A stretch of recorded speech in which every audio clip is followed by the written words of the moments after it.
내일 아까 건설 타워 크레인하고 공공 부분, 그다음에 금속 완성부터 3, 400공사에서 15만에서 20만 정도 참여하겠다고 말씀해 주셨는데 구체적으로 어떤 행동에 돌입하실 건지, 각 주체들이 어떤 행동에 돌입하실 건지 좀 말씀해 주세요.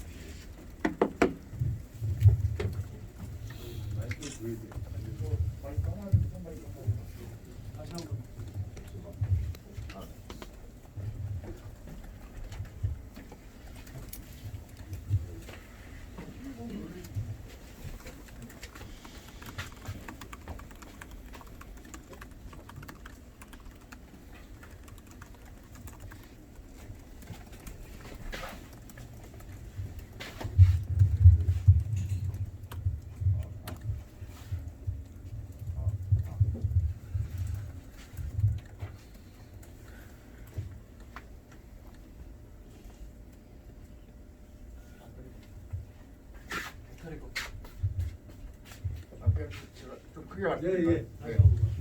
네.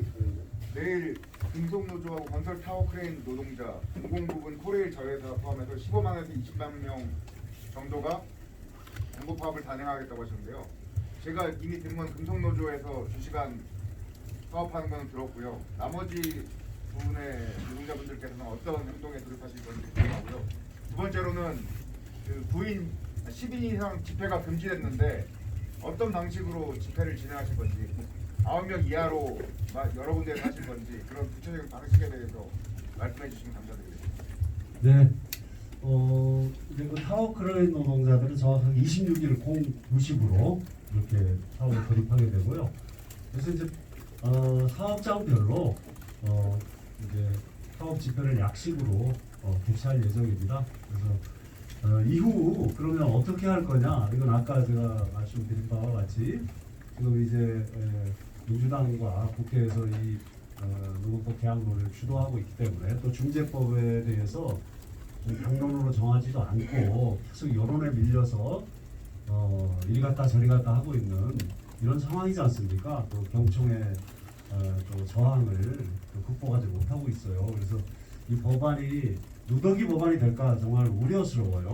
지금 박주민 의원과 민주당에서도 법안을 발의했는데 그것이 온전히 될 수 있도록 민주당 의원들을 향해서 1차적으로 좀 타겟을 정할 겁니다. 그래서 민주당 의원들이 정말 국정을 책임지고 있는 정치 세력으로서 책임 있게 응할 것을 촉구하는 각 의원실 면담, 의원실별로 좀 항의 행동을 조직하겠습니다. 그래서 대규모 인원이 모이지 않더라도 그런 정치적 메시지와 압박을 분명하게 넣을 계획입니다. 그래서 그리고 역시 그 방역에 맞추어서요, 9명 이내로 이렇게 해서 효과적으로 기자회견과 약식 집회 방식으로 이렇게 좀 아무튼 진행할 예정입니다. 저희들 8.15 이후부터 많은 수백 회 이상의 집회를 상반기에도 중대재해기업법 처벌 집회를 여의도에서 개최한 바 있는데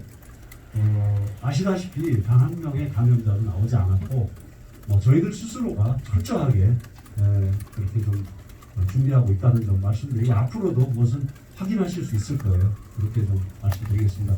김동노 위원장님 좀 더 수정 계획에 대해서 좀 설명하실 거 있으시면 말씀.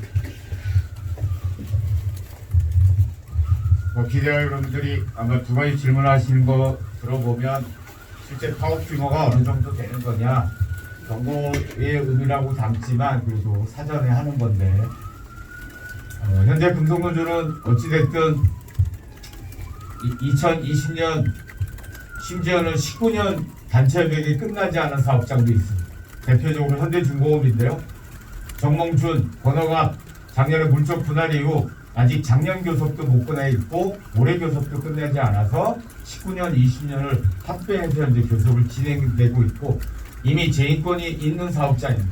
어려운 조건이지만 현대중공업은 저희가 2시간이라 하지만 야간 작업이 있는 관계예요. 주야간 2시간씩 하니까 현대중공업은 4시간 파업을 한 겁니다. 한국체협 이미 이번 주 일주일 내내 오후 4시간 파업이 이미 결정한 상황입니다. 기아자동차 오늘 교섭 막바지로 진행되고 있습니다. 그 여지에 따라 약간의 변수가 있겠습니다만은 이미 젠대회에서 이번 주 27일까지 4시간 파업을 결정했고 세부적인 지침은 지부장한테 위임한 방법입니다. 현대차는 안타깝게도 현재 조건과 상황이 녹록치 않아서 확대 간부 파업으로 결정했다는 점을 말씀드리겠고요. 본방 우리 비대 집행위원장이 말씀하신 것처럼 할 수 있는 모든 방법을 현재 방역 지침에 따라 저희들도 할 예정입니다. 오늘 아침 국회에는 7시에 9인 이상 모이지 못하도록 국회 앞에 바리케이트를 설치하는 걸 아침에 보고 왔습니다. 저희는 그거 없어도 자율적으로 저희들의 의사표현을 할 자신이 있습니다.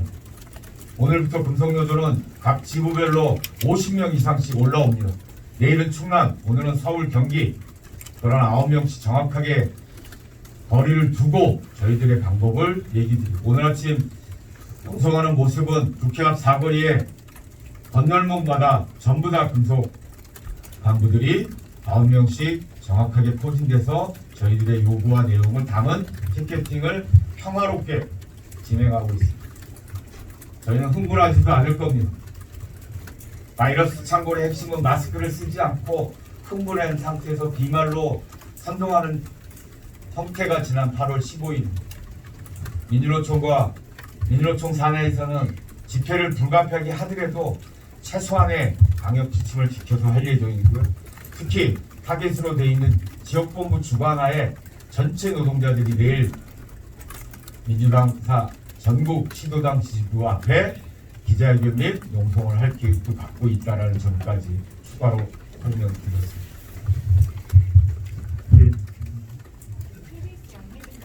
아까 29, 30일에 1박 2일 집중 집회를 하실 예정이었는데 현재 상황을 감안해 전환하겠다 이렇게 말씀하셨는데 그게 어떤 뜻인지 온라인 집회를 하신다는 뜻인지 아니면 취소하셨다는 뜻인지? 네, 1박 2일 집중 연도 국회 일정에 맞춰서 계획했던 그 투쟁은 취소하고요. 네, 아까 말씀드렸던 특히 민주당 환노위, 법사위 주요 이 사안과 관련된 중대재해기업법과 노동법과 관련된 의원들을 대상으로 한 면담 기자회견 방식으로 전환하겠습니다. 일부 기사들에 보면은 서울이 아닌 지방에서는 99인 미만으로 대규모 집회를 할 수도 있다라고 내용이 나오던데 이거는 가능성이 있는 얘기인지 설명 부탁드립니다.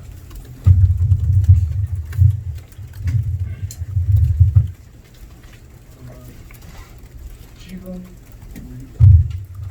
지자체별로 집회할 수 있는 인원들이 각기 다르거든요. 그래서 지금 저희들이 말씀드리는 것은 수지역의 인원이고 그럼 지역은 전국 저희들이 16개 시도로 나눠져 있는데 그래서 그 지자체의 기준에 맞춰서 지켜서 그렇게 진행할 생각입니다.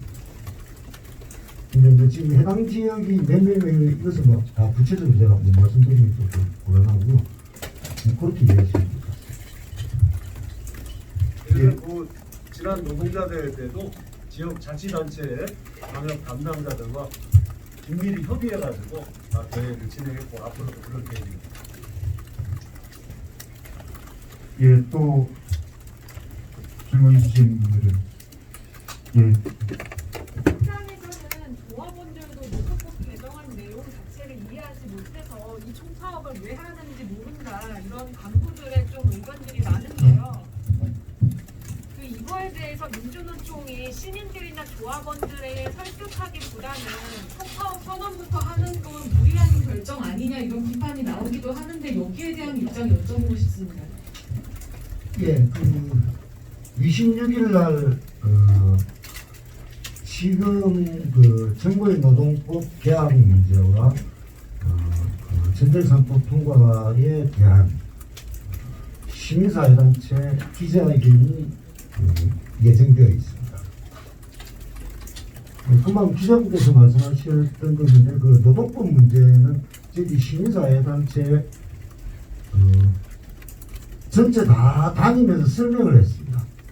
그렇게 해서 그 설명을 하고 실은 노동 문제, 법 문제를 심사위원장이 잘 모를 수도 있고 이래서 다 설명을 하고 동의를 구하고 함께 지지를 표해 주셨고요. 그 다음에 이제 그 저희들이 노동법과 관련해서는 아까 기자분께서도 그 현장마다 조금씩 편차는 있을 걸로 생각이 듭니다. 저희들은 이제 최선을 다해서 교육도 하고 선전도 하고 선전물도 만들고 그렇게 간부들부터 진행을 하는데요. 이게 각 현장의 조건이나 활동이나 이런 편차에 따라서 현장조합원까지 내려가는 속도의 차이가 조금 있을 수 있다는 생각합니다. 그래서 어떤 단위는 금방 기자께서 말씀하신 대로 이 조합원까지 잘 모르는 경우도 있고 이런데 그래서 저희는 최선을 다해서 이 파업투쟁이라는 게 간부들만 옳다고 해서 우리 조합원들이 따라오는 것이 아니기 때문에 최선을 다해서 선전하고 교육하고 홍보하고 있다는 점 말씀드립니다. 보충 그래서 추가로 좀 저희들 상황과 연동해서 말씀드리도록 하겠습니다. 저희들 인질반 연맹의 조합원이 한 5만 명 정도 됩니다. 5만 명 되는데 여기가 사업장이 비정규직 단위가 중심이기 때문에 사업장이 몇 개냐면은 사업장이 약 1000개가 넘습니다. 작은 규모의 사업장이거든요. 그래서 저희들 같은 경우는 이미 한 달 전부터 사업장별 교육을 진행하고 있습니다. 그리고 이제 지금 그 결과를 취합을 하고 있는데 아마 대부분 사업장들이 교육이 진행되고 있다는 걸로 저는 알고 있습니다. 진행된 걸로 알고 있습니다. 그래서 아마 그런 말씀을 언제 들으셨는지 모르겠는데 속도가 좀 차이가 있을 수는 있겠으나 지금 이제 전 조합원들 교육과 토론을 급박하게 진행하고 있는 과정에 있다 이렇게 말씀을 드리고 거의 8월 이상 거의 뭐 그 9월 정도까지는 교육이 진행된 걸로 그렇게 확인하고 있습니다. 네, 맞습니다. 예, 질문해 주신 거에 대한 저희도 반성이 좀 필요한 부분은 분명히 있습니다. 저희는 최선을 다해서 교육과 선전에 대한 부분을 강화한다고 하지만 많이 부족한 부분이 있고요. 근데 이 투쟁이라고 하는 것이 정부가 모든 것들을 알고 그때 준비돼서 시작할 수도 있겠지만 투쟁은 처음 시작하면서 이것들이 확산되어 나가고 그것이 스스로 저희 조합원들에게 교육되어지고 선전되어지는 부분이 있습니다. 그 부분까지 감안해서 말씀해 주신 대로 조금더 저희 조합원 교육 선전에 좀 집중하겠다라는 그 점에 대해서 제가 좀 보완 말씀을 드리면 지금 현재 환노위가 이러한 상당히 중요한 노사 관계를 규율하는 법안과 전태일 3법 등을 다루는 데 있어서 공청회를 1시간씩밖에 안 했어요. 오전 한나절 했고요. 특수고용 노동자 보호에 관해서는 한 2시간, 그리고 저는 하루 종일 하는 줄 알았더니 1시간하고 끝났다고 연락을 받았어요. 그 다음에 아이언 협약과 노조법에 관련해서는 우리 금속노조 김홍희 위원장이 참석하셨는데 돌아가면서 5분씩 얘기하고 종료했다고 그랬어요. 그래서 많이 실망했어요. 어떻게 이럴 수가 있는가. 한국 사회의 경제, 임금, 노동 조건을 규율하는 이 문제를 어떻게 이렇게 다룰 수가 있는가. 정말 충분한 당사자들을 의견을 청취하는 공청회와 토론회를 개최해야 된다고 봐요. 근데 제가 보기엔 그래서 도대체 알 수가 없어요. 그분들의 국회의원, 환노위원들의 의식 구조를. 그래서 좀 부탁드립니다. 지상 논쟁도 좋고 방송사 우리 종편이나 공중파에서 좀 토론 좀 하자고 저희가 계속 요청을 드려요. 저희들 토론을 응하겠다는 거예요. 경총도 부르고 정부도 부르고 국회 환노위원장도 부르고 한번 열린 토론을 해보시면 좋겠어요. 왜 안 하는지 모르겠어요. 이런 거를. 그러니까 의도가 좀 불순하다는 거죠. 저희들이 봤을 때 왜 그 토론을 열린 토론을 기피하는가. 이걸 어떻게 처리하려고 하는가. 그런 점에서 저희들이 굉장히 답답합니다. 그 점에 말씀 조합원들은 저희들은요 이미 다 팩트체크가 끝났어요. 지금 4차 산업혁명 시대에 단협 유효기간을 2년 이내로 하게 돼 있는 걸 3년으로 늘리자고 하는 거는 이 시대에 완전히 역행하는 거예요.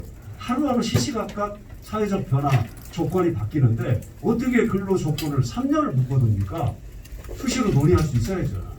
그래서 예를 들자면 그렇고 그 다음에 상별노조 간부들의 출입금지라든지 현장에서 피켓팅이나 이런 금지하는 우리 보건의료 노동자들 로비에서 우리 환자들에게 호소하거든요. 이렇게 피켓팅하고 일 못하게 돼요. 어디 현장에 못 갑니다. 우리 노조 간부들이. 이런 법을 추진하면은 그 의도가 너무 절속적이고 좀 절충적이고 그런 것 같아요. ILO 협약 비준하면 사용자에게도 뭘 줘야 되지 않느냐 이런 그 좀 구시대적인 빠타제 주고받기 이 예산 주고받는 거하고 비슷해요. 그 법안을 이렇게 다룰 수는 없다. 저희가 그렇게 호소드리는 겁니다. 예, 다른 질문 받도록 하겠습니다.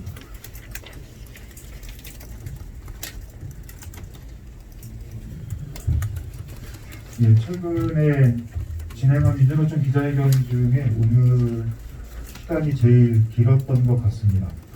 그만큼 관심, 집중이 되고 있고 우려점들도 나타나고 있는 건 사실입니다. 하지만 아까 말씀드렸던 것처럼 저희는 저희들의 방식대로 철저하게 준비하고 계획하고 그렇게 실천하는 방식으로 해서 저희들의 목소리 정확하게 드러내고 우리 국민 여러분들과 함께 호흡할 수 있는 여러 가지 다양한 투쟁 전술로 노동계약 분명히 저지하고 전태일상법 쟁취고 나가겠다라고 하는 말씀드리면서 우리 민주노총 중직 동기들, 비행 동기들 같이 일어나셔서 구호 마지막으로 외치고 기자회견 마무리하도록 하겠습니다.